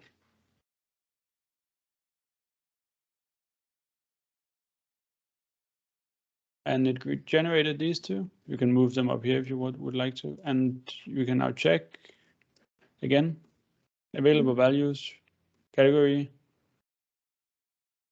key and name, and subcategory value, and name as label. Let's hope for the best. So I have here to now pick one instead of write it out. And again, pick one instead of write it out here. You see, there's a lot of things here, even jerseys. You can see here, if I go here and pick clothing, I also get all the bikes. So this is annoying for the user because if they click pick clothing here, they would expect only to see those subcategories that belong to clothing. But for now, I can maybe choose jerseys, and we will see it's now showing us the product list with only jerseys. So simple step I should have done is I should actually have gone to my subcategory table and have that be filtered by the product category. So adding something like this, I'm just going to do it manually for the sake of it.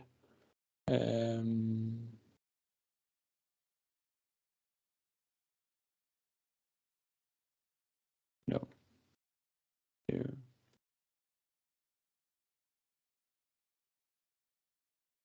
Product category key.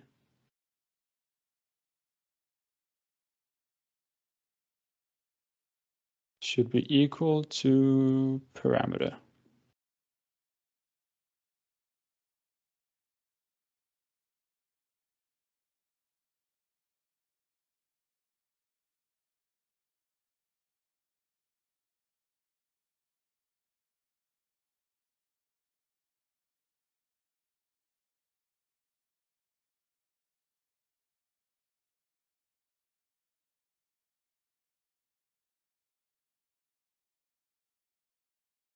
And here where the statement that I said it should be filtered to one, I can say it should now be filtered to product category key. So I'm saying that whatever I choose here should be the filtering of my actual table query down here. Which means that when I run it now, I can select bikes, and you will only see the bikes as my next selection object. This is also called cascading parameters. And for clothing, I can only see clothing now. So I can choose bikes, and I can choose, for example, road bikes, and view a report for only road bikes. So that was parameters. And parameters can not only be used to filter, it can also be used in expressions. So for example, if I wanted my whole header here to use the parameter, I could say, okay, this is a product report. And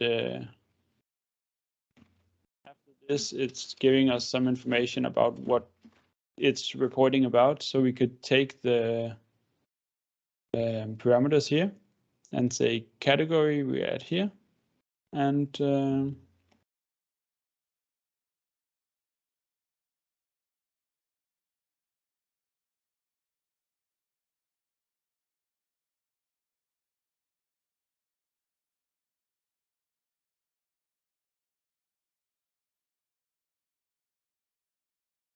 subcategory.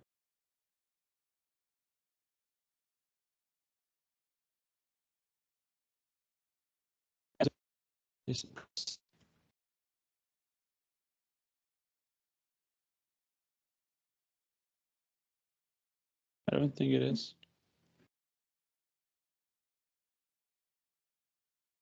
No, it's not.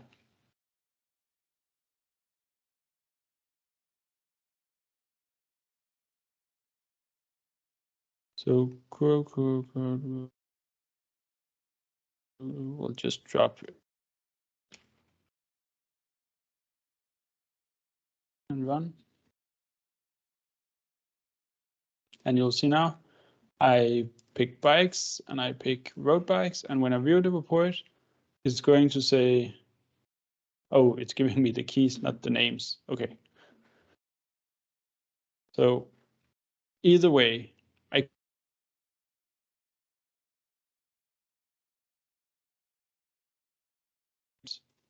by using those names defined. But you can do much more than that. You could even say that if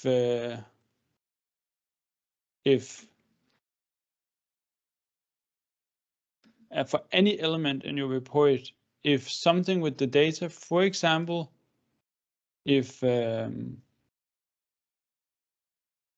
data category is 1, so if this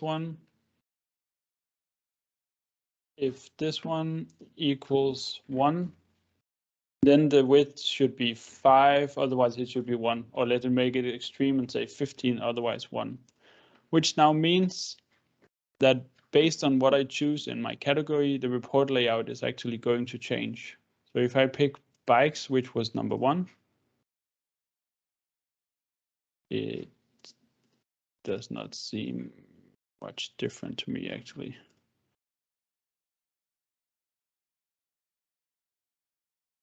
I must have gotten something wrong with this logic here.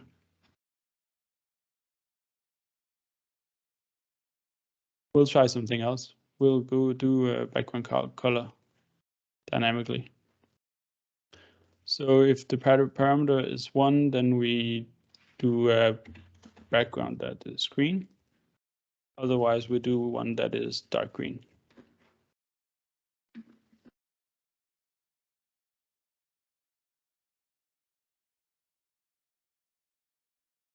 So green and dark green. So again, the parameters can control not just what we're filtering the data to, but also any visual interaction in the report. You can use it to hide objects, show objects. You can use it to change the formatting, the font size, the everything. So very, very dynamic capabilities. So Hash, we are actually out of time. I can spend maybe 5 more minutes and go quickly through how tables also work. I think that's kind of crucial, but I don't know if you have the time. Yeah, I think I do have other commitments, so I don't think I'll be able to stay longer. But if others would show this video and you can feel that there is an added value, I think it would be a great benefit to all of us. I'll just continue and finish the last crucial bits. Yeah, but thank you for joining, and thank you for listening in and for your feedback and questions, and have a great day. Thank you very much for continuing, and I know you had a few challenges, and I think the Power BI reporter is pretty much, back in the days when we used to use the SSRS, all those challenges, the layouts, I think need a bit of investment from Microsoft. Maybe in the near future, I don't know, but thanks for persevering with all these issues today. Things are out of control, and I do like your spirit with kind of like pushing back, trying to resolve all of those. So thanks for all of that. Thank you. Thank you, and thank you for joining. Cheers. Bye-bye. Bye-bye. All right, yeah. So let's just continue. Yes, thanks for the effort, Mathias. Yes, indeed, let's do the last part. Yes, but also, when is the next speaker joining? 1:30. So if Okay. you still have some time, if you still have the time, you can finish it. Otherwise, yeah. Okay. Yes. Sure. Go ahead. Sure. So I'm just going to continue for those watching on video. And yeah, as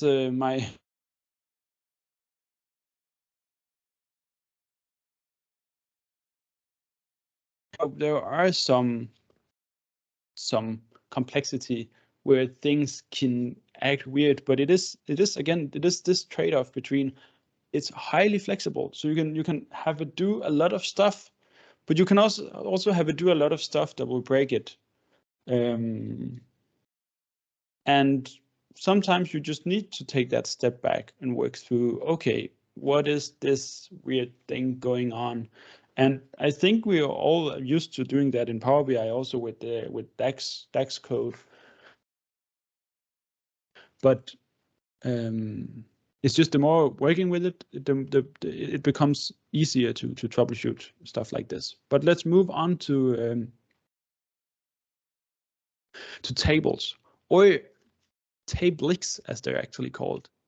And they're called tablix because they're actually a single element in report builder. It's actually a hybrid between tables and matrix that can do groupings on both rows but also on columns, and it's highly flexible how you would do these groupings.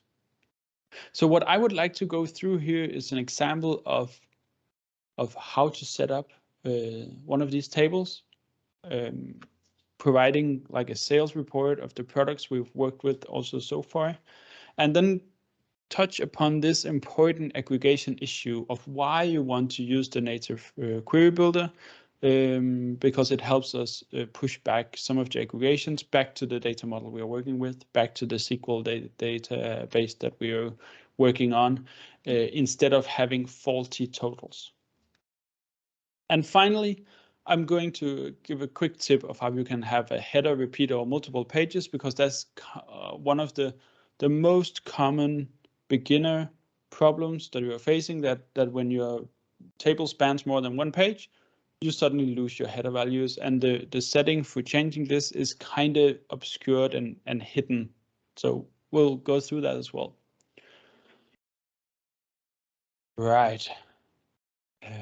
But since we're doing some other report, we actually don't need this list here anymore. So I'm just going to go about and delete that.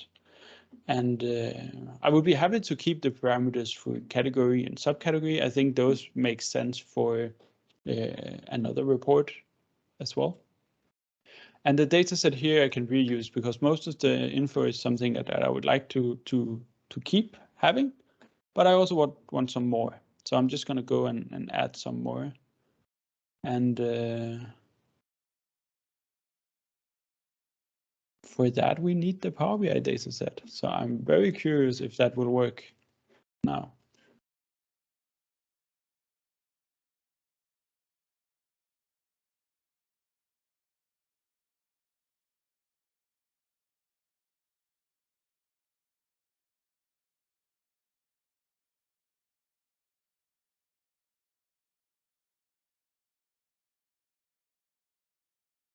We're going to get product name,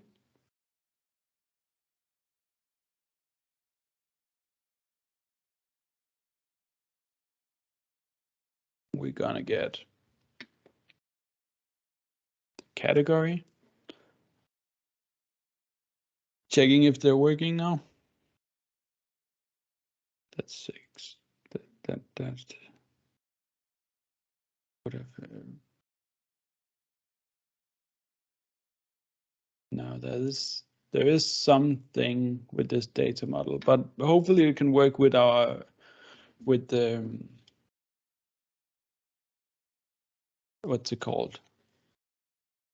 Hopefully it'll work fine with the measures and just the product then. That's basically all we need to show the functionality. So we have the product, and I'm pulling in revenue, and I'm pulling in margin, and I'm pulling in markup. Yeah, they seem to be working fine. So that's actually good. And from products, instead of pulling in the subcategory itself, I'm going to pull in the subcategory key just to have something to group by. And I'm actually curious if when the category seems to be misbehaving, if there will be a product if we do something like country as well. But I would be more than happy. So we pull in the country region name and see if this is properly cross-filtering. So for product,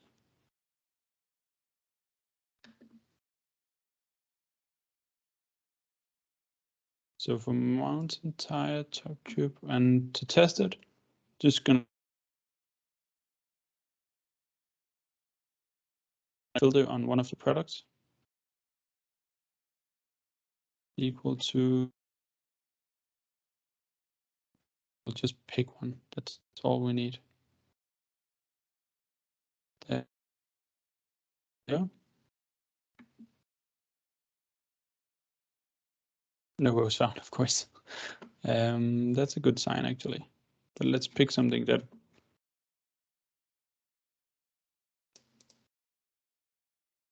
does properly sales in. There you go. So different revenues for different countries. So countries sub-filtering is actually working. That's nice to know. Great. So we have some data. We have which country the products are sold in. We have the name of the product. We have some facts about the product. We put that into a data set. We call it AVPBI, no space. Okay. And we can start building our table. Insert table. Insert it here. And when you get a table, you get like these 3 blank spaces. And it's, to begin with, actually really simple because it's just drag and drop. So I'll put in, for example, here, English product name. I pull in the revenue. And I pull in the markup. That's all for now that we need. And since it's a table, it will automatically expand and fill all the available pages. You can see here, I'm running it now and selecting some category and subcategory and viewing the report. And you see here, lots of pages of info about the revenue and the markup of the individual products.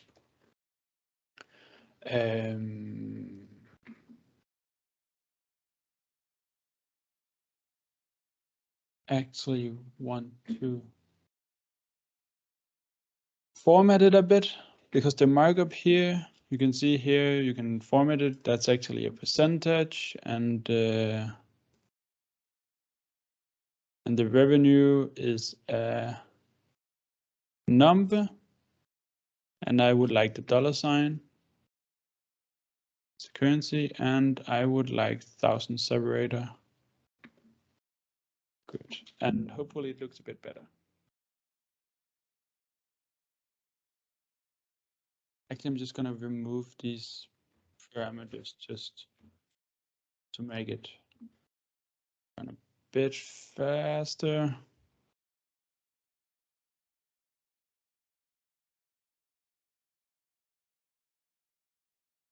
Where did I use that?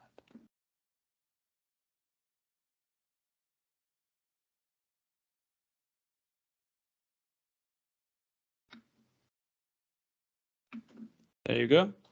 And it's a bit more neatly formatted. It could, there's still room for improvement. I mean, you can go and do stuff like background color for your header. It could be gray. Your lines a different color. But more importantly, you may want to click on the entire grouping here, grouping of rows, and add a new level, a new group.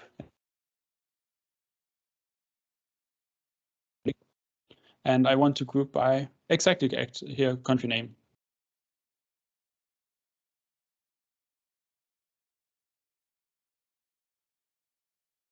And not necessarily. Yes, I want a group header.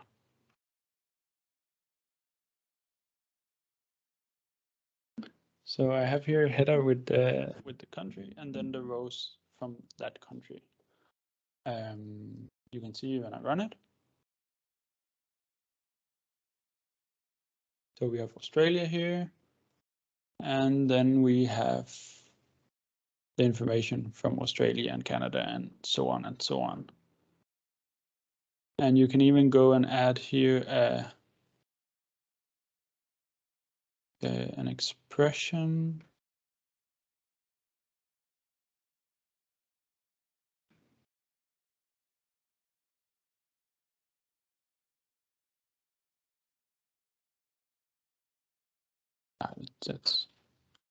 I think we are running a bit out of time here. I hope that if you're watching here, that you got enough here to feel like you can actually accomplish something. Of course, there's a learning curve, and of course, there's stuff that you need to tweak to get right. But you just get this extremely flexible control over paginated reports, which is just not possible in Power BI. I mean, trying to make a report in Power BI that could span over 26 pages, which are all neatly formatted with a repeating header and generated automatic fields. I mean, theoretically, yeah, that is doable, but it would be such a pain to maintain. So hopefully someone watching here is encouraged to try to experiment a bit with the report builder. I think it's important to add that downloading report builder is free. You don't need any premium license for that. You can also build reports locally for free using Power BI Pro datasets that are hosted in the service or using any SQL database that you have access to. So getting started has no starting cost. It's just like almost everything with Power BI. It's just the moment where you want to put something in production to operationalize it, that you need to pay the fee for sharing it, for publishing it to a workspace, and for others to use that element that you have published. And that does require a premium per user as minimum, or a premium capacity if you have that in your company. So from here, I just want to wish you good luck. I would have loved to spend a bit more time on going into details with aggregates in tables and with visualizations and sharing, and how you can automate sending out something like this, or a sales order or some document automatic to a client, to a customer, to a supplier, to any stakeholder. It could also be an internal stakeholder that wants to see a report every week or month or even just yearly. All that can be scheduled and run through subscriptions in Power BI or through clever Power Automate automizations. So sorry for not getting that last part. We were a bit challenged on time, but hope to see you all again sometimes in the future, and hope that you took something away from this. And only left for me here to say is have a great weekend, if you happen to be watching this during a weekend like me. Yeah. Okay, thank you very much, Mathias, for the presentation, and thank you also for the flexibility. And, yeah, welcome. Okay, hope to see you again sometime. Yeah, me too. I hope to hear from all of you. Okay. And hope that your event is going great so far, and will for the rest of the day. It is. We will. Well, we are hoping that by the next we will be able to do it offline and in live, so there will be more participants, and we will. That would be so nice. Looking very forward to that. Yeah. Okay. Good. Thank you very much, Mathias. Yeah, thank you, and have a great weekend. Enjoy the weekend too. Bye-bye. Yes, thanks, Mathias. Thanks. Thank you. Bye. Bye.